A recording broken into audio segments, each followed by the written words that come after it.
Tex avec Elisa Longo-Morghini qui est la annoncé.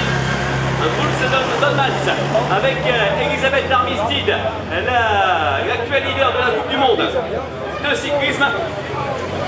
Le dernier kilomètre pour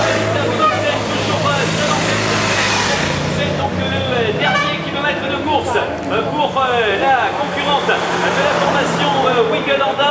Dernier kilomètre à 100 km qui va lui paraître une éternité, mais si elle venait donc à mettre en échec le peloton, elle irait chercher donc actuellement l'une des plus belles victoires de sa carrière, alors que Liesbeth de Vogt est à nouveau lâchée du peloton, la championne de Belgique. Voilà le final de l'épreuve avec sur l'écran, peut-être nous allons apercevoir les visages des toutes premières et celui de Linda Villumsen. La Néo-Zélandaise ont rappelé ses victoires obtenues sur la route de France en 2006, en 2013, ses podiums et ses belles places d'honneur obtenues au Grand Prix de Plouay. Dans les rangs amateurs, elle a souvent brillé en Coupe du Monde. Linda Villumsen, mais aller chercher la victoire sur la Flèche Wallonne est un rêve qu'elle doit arrêter depuis plusieurs années et qu'elle espère qu'on peut réaliser aujourd'hui à l'occasion de la Flèche Wallonne. Voilà, on aperçoit près l'écran Linda Villumsen là-bas qui gère son effort au mieux, toujours plusieurs dizaines de secondes d'avance.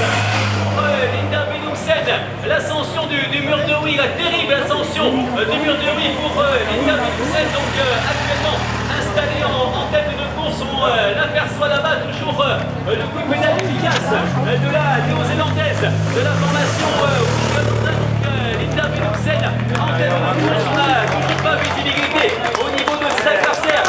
On va réagir avec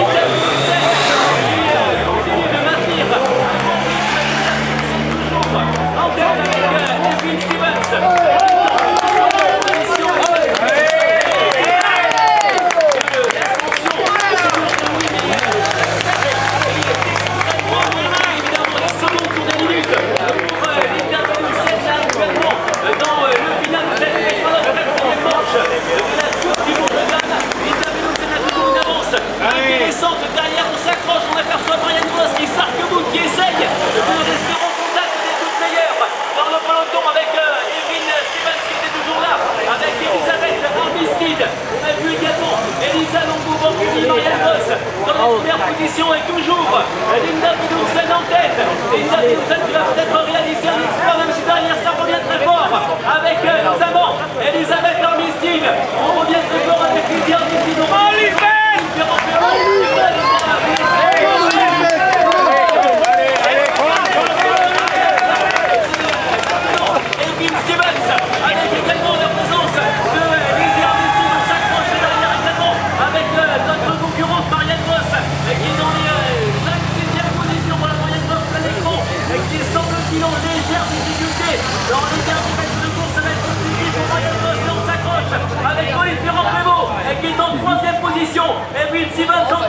Lydia Armistead est deuxième, Pauline Ferrand-Prévôt et troisième. La victoire va se jouer entre ces trois concurrentes avec Lydia Armistead qui accélère, Pauline Ferrand-Prévôt sur la gauche de la chaussée et Will Stevens est là également. Accélération de Pauline Ferrand-Prévôt, la jeune française championne du monde des VTT qui accélère avec Lydia Armistead. Le match dans les courses pour Pauline Ferrand-Prévôt avec Lydia Armistead et Pauline Ferrand-Prévôt qui va aller peut-être chercher le succès devant Elisabeth Armistead, la plus belle victoire de sa jeune carrière dans